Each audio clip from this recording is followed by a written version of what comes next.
자, 잦은 시험에 대해서 이미 한번 시험은 어시에서 대단히 좀 잦다고 말씀드렸죠. 그리고 그냥 단순히 시험을 보고 여러분들이 이제 정리하세요 하고 또는 채점하세요 정도가 아니고 여러분들이 시험 채점한 걸 따로 별도로 기입해서 여러분들 개인들이 전부 다 리뷰할 수 있도록 만들어주고 하는 이유에 대해서 한번 훑어볼게요. 시험 누구나 싫어합니다. 솔직히 얘기해서 저도 시험 싫어해요. 시험은 싫어하는데 그런데도 해야 되는 이유, 일단 내가 아는지 모르는지 구별을 해야 될 거 아닙니까? 그렇죠? 근데 아는지 여부 파악을 하는 방법으로서 시험 이상으로 여러분들이 얘기할 수 있었으면 한번 파악해서 저한테 얘기해 주십시오. 시험 이상이 없어요. 통과하면 아는 거고 모르면 모르는 거잖아요. 자, 다음에 시험을 자주 보게 되면은 아무래도 긴장이 되겠죠. 이 긴장감 유지라는 게 되게 중요해요. 매기 얘기 같은 거죠. 자, 매기론이라고 아시나요? 영국에 있는 어떤 어부가 있는데 이제 북해 쪽에 가서 고기를 잡고 다시 들어오나 봐요. 근데 이제 여기서 고기를 잡으면 다른 사람들은 다 죽은 고기를 가지고 오는 거죠. 그런데 누군가는 어느 한 어부만은 산 고기를 가져오더랍니다. 왜 누구는 죽은 걸 가지고 산 걸 가져올까요? 그리고 시장에서 누가 더 인정받을까요? 당연히 사는 고기들이 좀 더 인정받겠죠. 비싼 값을 받을 테고. 나중에 이유를 알아봤답니다. 어떻게 하는지. 방법이 아주 간단해요. 저 멀리서 잡죠. 잡자마자 그 안에다가 메기를 같이 푸는 거예요. 근데 여러분들 메기는 잡식인 거 아시죠? 옆에 있는 고기를 잡아먹으려고 배 안에 있는 수족관에서 이 아이들이 미친 듯이 돌고 있는 거예요. 그러다 보면 영국에 도착할 때까지 살아있는 거죠. 긴장이라고 하는 요소는 여러분들에게 있어서 도움되는 요소입니다. 물론 지나치면 여러분들이 이제 스트레스라는 단어를 바꾸게 되게 되죠. 그래서 긴장이라는 단어를 대단히 싫어하는 것 같긴 한데 반대로 생각해볼까요? 주말에 긴장 없이 풀어졌을 때 여러분들이 어떻게 됐는지. 잠 잤는데 짜증나는 상황, 또는 긴장하지 않고 그냥 뭐 TV를 본다거나 게임을 한다거나 그냥 흘려보내는 시간에 대해서 짜증나 보신 적 있으시죠? 그쵸? 자, 긴장이라고 하는 건 좋은 긍정적 의미로서 얘기한 거고, 그리고 그 긴장감을 유지하기 위해서는 잦은 시험을 보는 게 큰 도움이 됩니다. 그 다음에 다양한 시험이 디자인되어 있어요. 저희 보면 시험이 참 종류가 가지가지 해요. 정말 해석 테스트, 청취 테스트, 그거 빼고 단어 구문 시험, 단어 시험, 그리고 끝나고 난 다음 묻기 시험, 백지 시험, 그리고 또 선생님들 사이에 스스로 보면 팝 퀴즈까지 대단히 많거든요. 그 많은 종류의 시험을 보는 이유는 마찬가지예요. 여러분들이 아는지 모르는지 파악하려고. 다음에 시험이 많다고 하는 것은 단순히 시험을 치고 난 다음에 끝난다고 하지 않았어요. 여러분들을 계속 체크합니다. 여러분들 머리에 무언가를 넣어서 바꿔야겠다라는 생각을 하지 않으면 하지 않아요. 할 이유가 없죠. 그냥 난 가르치고 끝났으니까 내 수업 다 했다? 학원 운영한 지 10년 동안 일부 강사 선생님들이 그런 선생님들이 있었어요. 어시아에서는 그렇게 발붙이지 못하게 하려고 참 애를 많이 먹었던 케이스죠. 책임의식 없는 사람들 질색입니다. 그런데 책임의식이 있는 선생님들의 특징이 뭔가 생각을 해보면 시험을 봐오면서 귀찮음을 감수하면서까지 어떻게든 여러분들을 머리에 집어넣으려고 하는 선생님들이에요. 그래서 어시아는 그게 그냥 문화화되어 있어요. 좀 힘드실 수는 있지만 여러분들 실력을 빨리 늘려서 빠르게 토플을 끝내고 여러분들이 진짜 하고 싶은 거, 그걸 하고 싶을 때 그냥 도구로서의 영어를 빨리 마무리 짓는 것이 목표라면 그냥 얼른 따라주시는 게 여러분들이 하고 싶은, 진짜 하고 싶은 영어 자체가 목적이진 않잖아요. 그렇죠? 여러분들의 전공 공부라던가 아니면 좀 더 넓은 세상을 본다던가를 위해서 필요했던 그 도구로서의 영어를 빨리 끝내는 방법으로서 시험이라고 하는 것은 반드시 필요한 요소입니다. 꼭 따라주세요. 자, 다음 부담이라고 하는 거. 이미 한번 말씀드린 적 있습니다. 부담되는 교수님, 부담되는 시험 방법. 자주 보게 되면 여러분들의 시험 분량이 줄어요. 그리고 시험 분량이 주는 것은 결과적으로는 여러분들에게 부담을 줄일 수 있는 내용이에요. 시험을 자주 봐서 부담이 늘었다? 뭔가 잘못 착각하고 있는 거죠. 여기에 대해서는 절대 오해가 없었으면 말해요. 자, 다음에 꾸준히 한다는 거. 여러분들 시험은 꾸준히 해야 되는 거 아시죠? 혼자서 하면 자상 안 되는 부분이기도 하죠. 꾸준히.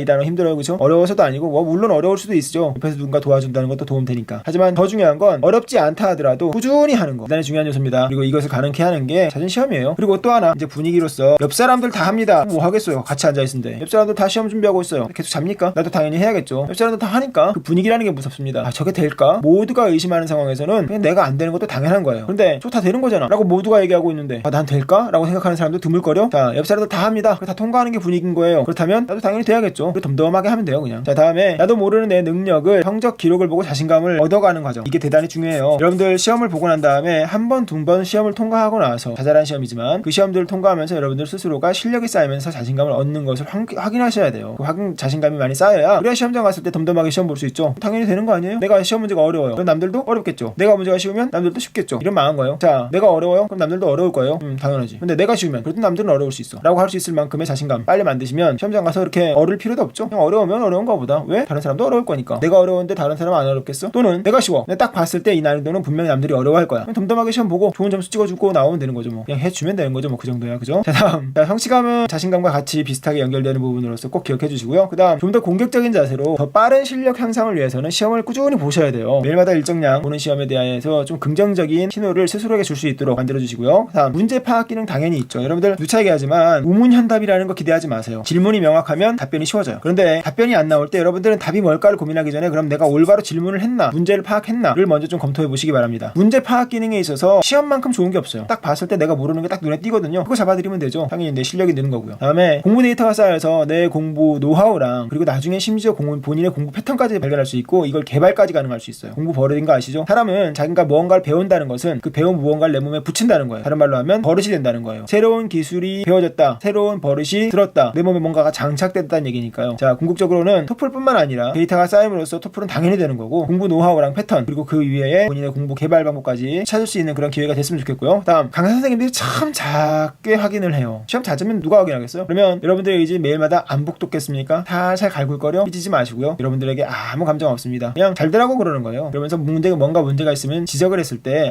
잘못됐구나. 궁금한 게 있으면 물어보시면 되는 거고요. 자, 다음에 성적을 봄으로써 이건 약간 좀 웃긴 케이스이긴 한데 선생님들이 약간 좀 오기가 생겨요. 네가 성적이 안 올라? 내가 지금 이 정도나 시간을 투자했는데? 열받네? 뭐 이런 거? 그래서 결국은 여러분들의 성적이 안 올랐을 때 어디에서도 기대할 수 없는 이상한 이유가 하나 더 만들어지기도 해요. 그리고 그 때문에 성적이 오르기도 하고요. 누가 이긴 한번 해보자 이러면서 막. 자, 그러려면 일단 먼저 여러분들의 데이터가 있어야겠죠? 시험 결과가 나와줘야 선생님도 관심 갖고 그런 것들을 파악할 수 있는 거니까요. 여러분들 스스로도 파악을 해야 되지만 가르치는 선생님들도 파악을 해야 되니까요. 다음 마지막으로 매 시간에 주어진 시험들 때문에 여러분들이 짜투리 시간을 되게 잘 쓰게 돼요. 자, 시험 공부할 때 뿐만 아니라 일반적인 공부할 때 자잘한 시간을 잘 쓰는 게 좋은 거 아시죠? 그리고 여러분들 무엇보다 잠자려면 평상시에 시간을 잘 활용해야 되는데 자잘한 시간들이 별거 없어요. 시험을 아까 말씀드렸죠. 분량을 작게 만들면 부담이 적다고. 자투리 시간을 잘 활용할 수 있습니다. 잘 활용해서 잦은 시험에 대한 불만이라기보다는 여러분들의 실력을 높이고 여러분들 스스로를 개발할 수 있는 좋은 도구로서 그리고 기회로서 이용해 주셨으면 감사하겠습니다.